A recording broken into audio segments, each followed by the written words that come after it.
Royal fans touched by King Charles' special tribute to late Queen on Remembrance Day.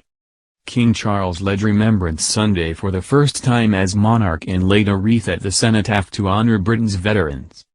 King Charles laid a poppy wreath incorporating a ribbon of his racing colors as well with the design paying tribute to Queen Elizabeth and his grandfather George VI.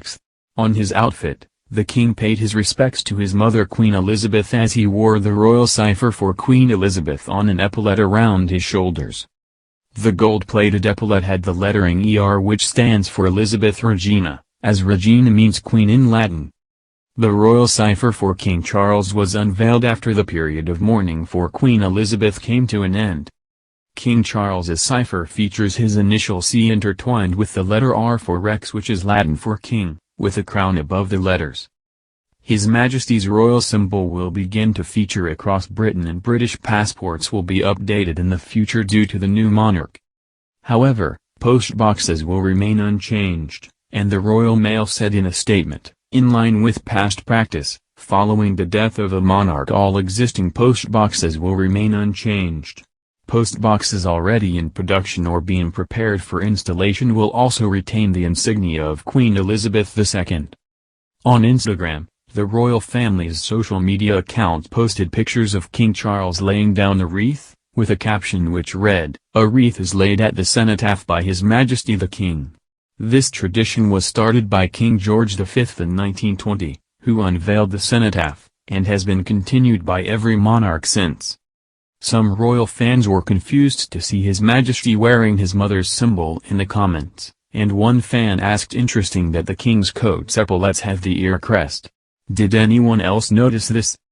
One commentator said, "Why has he not got his royal cipher on his shoulder and still using his mom's?"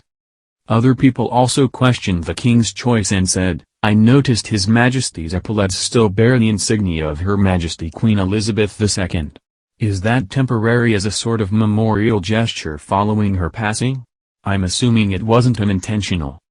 However, other royal fans were happy to see King Charles lead his first Remembrance Sunday. One user said, "Brilliant. A fine king we have," while another said, "The photos are so wonderful and show the heart of the royal family."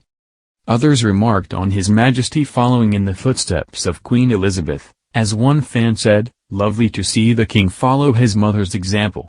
Best prepared king ever." Another user commented, "His mother and father would be incredibly proud of His Majesty the King today," while another replied, "Always very touching and more so this year without Her Majesty. We will remember them."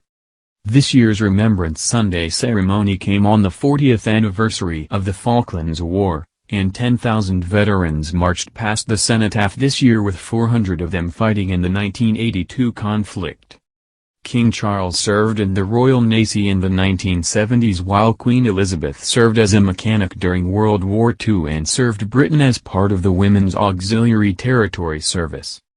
Head of Britain's Armed Forces, Admiral Sir Tony Radakin, told Sky News, "I think there's a special poignancy this year with both the loss of Her Majesty, and other loss of a Second World War veteran. I also think it's poignant when we have once again the specter of war in Europe and all that that entails, and a country that's been invaded and is fighting for its freedom."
as part of the Women's Auxiliary Territory Service. Head of Britain's Armed Forces, Admiral Sir Tony Radakin, told Sky News, "I think there's a special poignancy this year with both the loss of Her Majesty, and other loss of a Second World War veteran. I also think it's poignant when we have once again the specter of war in Europe and all that that entails, and a country that's been invaded and is fighting for its freedom."